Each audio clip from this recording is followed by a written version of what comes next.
leo imethibitishwa kwa sababu nimekuja kwa baba, amenipa hekima nyingi sana. Nimekuwa kuna muda alikuwa anaongea anashika simu yangu, sio alikuwa na chat. No, alikuwa anaandika hekima. Zitasaidia hapo mbele. Mimi nitakuwa mkono wazi asirini. Na ukiona kuna sema iko sawa, wewe niambie tu. Mtu yoyote anayeenda mbali, sasa hii ni kuelewesha. Mtu yote anayeenda mbali ni kwa sababu kuna watu wamemuonyesha na kuenda. Amen.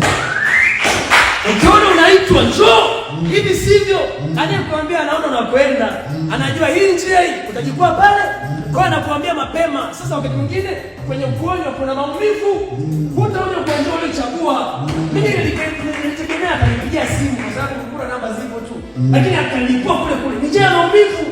Mimi nashirika, lakini hakujali hiyo, akanipiga manati kule kule, na mimi kalinasa.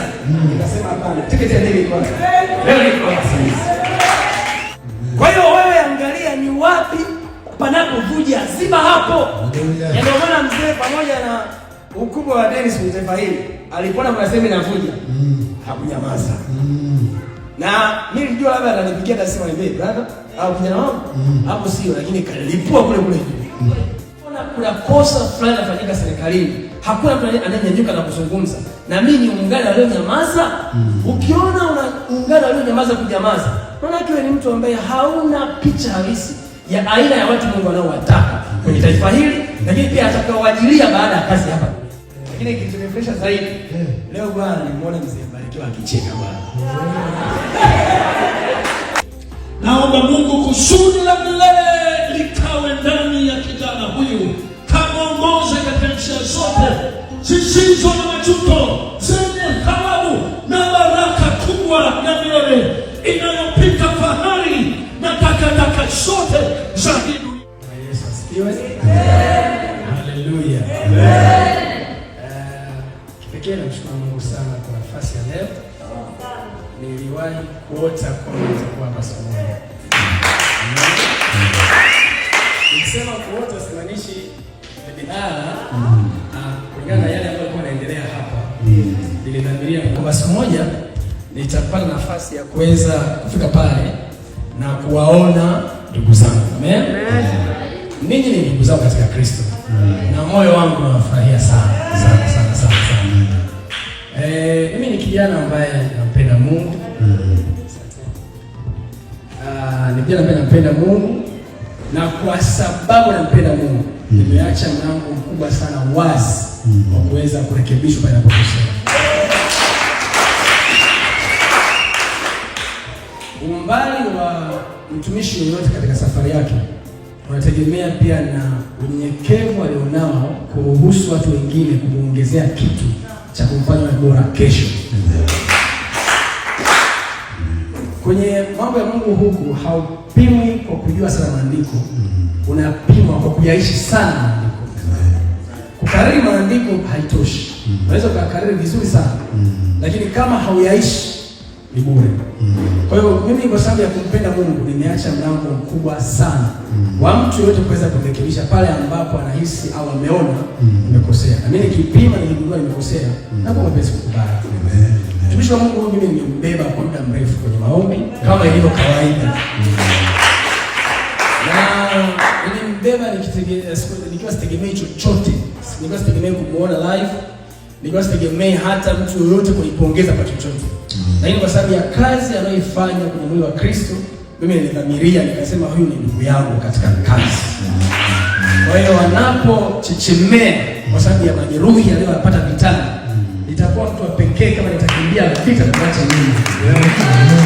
Kwa hiyo bora ni gani ndugu wake aliyopata majeraha, tutiane kwa pamoja, usonge mbele.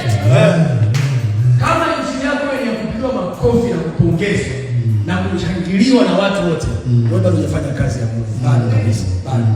Kama nchi yako ni ya kuonekana wewe ni bora kuliko watu wengine, nchi yako ni ya kuwafanya watu wengine wakuone kama Mungu mtu, bado hujafanya kazi kwa Mungu, bado kabisa. Lakini kama ni mtu ambaye umejivika msalaba wa mateso, matukano, dhihaka za namna na huachi kwa namna yote ile, maana wewe ni mmoja kati ya watu ambao wameshiriki mateso ya Kristo katika kukomboa watu wake.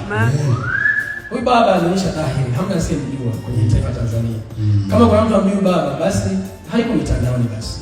Na kwa mtu ambaye mitandaoni na anafahamu kazi ya Mungu ni nini na anafahamu utumishi ni nini na gharama zake, huyo ni mtu ambaye ni kioo kikubwa cha kila mtumishi anayependa injili ya kweli kujitazama. Je, hivi ndivyo? Ninapoona kuna kosa fulani linafanyika serikalini, hakuna mtu anayenyanyuka na kuzungumza. Na mimi ni ungana leo nyamaza. Ukiona ungana leo nyamaza kunyamaza, unaona kiwe ni mtu ambaye hauna picha halisi ya aina ya watu Mungu anaowataka kwenye taifa hili, lakini pia atakaowajilia baada ya kazi hapa duniani. Kwa hiyo moyo wangu mimi umekuwa wazi sana kwa mzee huyu. Na ndio maana hata aliponikosoa mahali, sikuona kama nina cha kujibu ambacho ni kibaya juu yake. Sikuhofia chochote nani atasema nini. Nilionyesha moyo wangu kwake kwamba mimi ni mtoto, yeye ni baba. Na hau baba kwa sababu ni zake roho, hapana. Mimi sijakula meza ya kiroho ya mzee Barikiwa. Lakini kwa sababu ya kazi anayoifanya kwenye taifa hili, anastahili kupewa heshima na kila mtu ambaye anaamini Kristo. Kwa sababu anachokifanya si tu kwamba anajenga mwili wa Kristo pekee. Hata mpagani kabisa, mtu ambaye haendi kanisa lolote, akimsikiliza yule baba anayoyaongea kwa ajili ya haki juu ya taifa hili, lazima atasema huyu mtu ana kitu cha kimungu ndani yake. Nafahamu kuna gharama ya kuambatana naye. Nafahamu. Lakini mimi sijali tena. Kwa nini sijali? Kuna lile andiko liko pale. Nasemaje? Kuishi ni Kristo, kufa nini? Mimi napenda kusema kwenye harakati zangu za kupambania haki ya taifa hili, nasemaga hakuna adhabu kubwa inayozidi kifo. Mtu akikutesa hatima hayo yote nini? Kifo. Kwa hiyo na bahati nzuri hatufi mara mbili, tunakufa mara hii moja. Kwa hiyo ukifa kwa sababu ya haki, wewe ni bora kuliko kuishi maelfu ya miaka na hujafanya chochote kwenye maisha yako. Kuishi bila kujua kusudi ni kama mtu ambaye ni kipofu. Hajui chochote na haoni chochote. Kusudi la Mungu kwetu sisi sote wakati tupige makofi hapa yaishi. Tunatazama wapi hapanajengeka, wapi hapana picha ya Mungu.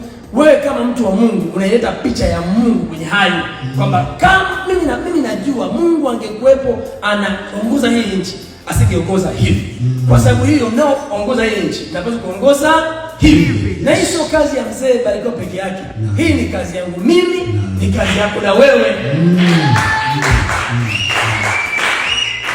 Wokovu hauishi kwenye kunena kwa lugha brother. No. Wokovu hauishi kwenye kutoa sadaka nyingi. No. Wokovu unakutaka upige kelele. Hata kama ni kwenye serikali ya mtaa, kwa nini kiko sawa? Usiseme baba ataongea, wewe uko hapo, ni sauti ya Mungu. Kemea. Unastahili kukutibiwa, kuna haki yako unaipata. Useme basi mimi namwachia Mungu. Hiyo sio yako. Zungumza, ongea, tamka. Kama wako watu walioteswa na kunyanyaswa kwa sababu ya injili hii, wewe ni nani basi unapepe hayo? Aliyekuambia kuja kwa Yesu huku ni kupiga makofi na kucheza, amekudanganya. Huku ni kung'ang'ana mpaka mwisho. Na kwenye kung'ang'ana kuna maumivu, kuna mateso, kuna mpaka kujeruhiwa. Wakati mwingine hata maisha yako yanakuwa rehani. Lakini kwa sababu kufa kwetu ni faida, hauna sababu ya kunyamaza. Kwa hiyo jipime sasa kwenye injili yako wewe. Nini unachokifanya? Kwa kama injili yako wewe ni kuatia tu watu moyo, Mungu atakubariki, Mungu atakuinua. Kabla hujamwambia maneno, Mungu amekuwa akimbariki na ndio maana umemkuta akiwa hai hajafa. Kwa hiyo wewe angalia ni wapi panapovuja, ziba hapo. Ndio maana mzee pamoja na ukubwa wa Dennis kwenye taifa hili, alipoona mnasema inavuja, hakunyamaza. Na mimi nilijua labda atanipigia tasema niambie brother au kijana wangu hapo sio, lakini kalipua kule juu. Mimi sio mtu wa mitandao sana kuperuzi, lakini walitumia vijana wangu na mke wangu wakiwa na pressure, umekosea nini huko? Hajafungua bado. Umekosea nini huko? Mbele yao nikamwambia msogope. Nikafungua nikasema kwa sababu nafahamu moyo wake, yeye kazi yake ni kukosoa hiyo kidiki. Haina haja kusema mimi nikasikie sirini nitawaambia. Hapa. Kaweka pale, tukasikiza wote kwa pamoja, tukaisha kufurahi. Walio tamani kunisikia nikisema, "Huyu mzee amezeeka, huyu mzee amekosa maono." Walishangaa nikisema yule ni baba yangu. Na leo nimepitikia kwa sababu nimekuja kwa baba, amenipa hekima nyingi sana. Nimekuwa kuna muda alikuwa anaongea nashika simu yangu, sio alikuwa na chat. No, alikuwa anaandika hekima. Zitasaidia hapo mbele. Mimi nitakuwa mkono waziwazi, asirini. Na ukiona kuna sema iko sawa, wewe niambie tu. Mtu yoyote anayeenda mbali, sasa hii ni kuelewesha. Mtu yoyote anayeenda mbali ni kwa sababu kuna watu wamemonyesha na kuenda. Amen. Ukiona unaitwa njoo, hivi sivyo, anayekwambia anaona unakwenda, anajua hii njia hii utajikua pale, kwa anakuambia mapema. Sasa wakati mwingine kwenye ugonjwa kuna maumivu, hutaona kwa njoo ulichagua. Mimi nilitegemea atanipigia simu kwa sababu kuna namba zipo tu. Lakini akanilipua kule kule. Ni njia ya maumivu. Mimi nashimika. Lakini hakujali hiyo. Akanipiga manati kule kule. Na mimi kalinasa. Nikasema hapana, tiketi ya ndege kwanza. Leo niko hapa.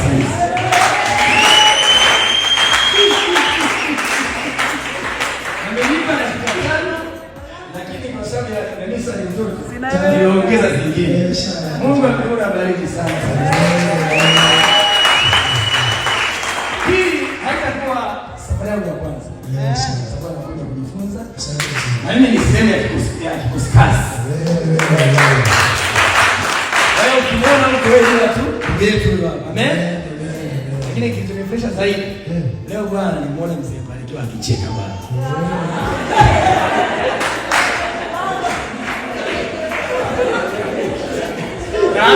Jamani nani hapa? Nataka kujulia zaidi. Amen. Wenyewe wanajua nini sasa? Wanajua tunacheka nao sana. Sana. Zuri niliuliza hilo hata online kwa jibu yake. Nilijibu kwa watu wengine watayapata. Zuri nashukuru sana. Asante sana. Mimi niite tu. Asante. Kuna jambo liko sawa? Kama mlikuwa hewani sawa. Asante. Kama kuniita nitakuja. Na kwa sababu ya kudhihirishia dunia, nifahamu kama mimi ni mtoto. Mbele ya madhabahu hii, nitakubariki mzee wangu. Mungu wa rehema, Mungu wa neema, Mungu wa kweli, Mungu wa watu, Mungu wa vitu, Mungu wa vyote, Mungu wa wote. Una siku na wakati, una majira, una makusudi ya binadamu na wanadamu. Katika miaka mingi ya kupita jangwani ya upweke, lakini miaka imeenda, naona kwa mbali nguvu ya uyoga unachipua. Kwa mbali iko mioyo inainuka, unaipandikisha mioyo yenye roho yako. Wale wengine mbele ya kijana huyu na hata mbele ya watu wengine. Kuna mara nimetumia neno gumu mbaya kushikika masikioni mwa watoto wangu na hata mke wangu, ya kwa Mungu nitamani wakati wote nione walau watu watakaoanza kuinuka, wenye moyo wa huruma, wanaoweza kuwa sauti ya wanyonge, kuwa sauti ya wasioweza kuongea, watakaotumia neno lako. Tuache mbali wanasiasa ambao huongelea watu wakiwa na winda madaraka, lakini wako watu wako ambao huongelea watu kwa ajili ya utu wao na kwa ajili ya maisha yao. Mungu, kwa mbali naona uyoga unachipua, na miongoni mwa uyoga huo ni kijana huyu na wengine wengi niliokutana nao siku za karibuni. Naomba Mungu kusudi la milele likawe ndani ya kijana huyu, kamuongoze katika njia zote zisizo na majuto, zenye thawabu na baraka kubwa ya milele inayopita fahari na takataka zote za hii dunia. Nambariki kwa neno, nambariki kwa jina lako, nambariki kwa mkono wako. Nimeweka mkono wangu juu ya kichwa chake kwa niaba ya mkono wako. Wewe Mungu mchunguzaye sirini, wewe Mungu ni kiongozi wa kweli, ninaomba kamuongoze kijana huyu katika jina la Yesu Kristo. Amen.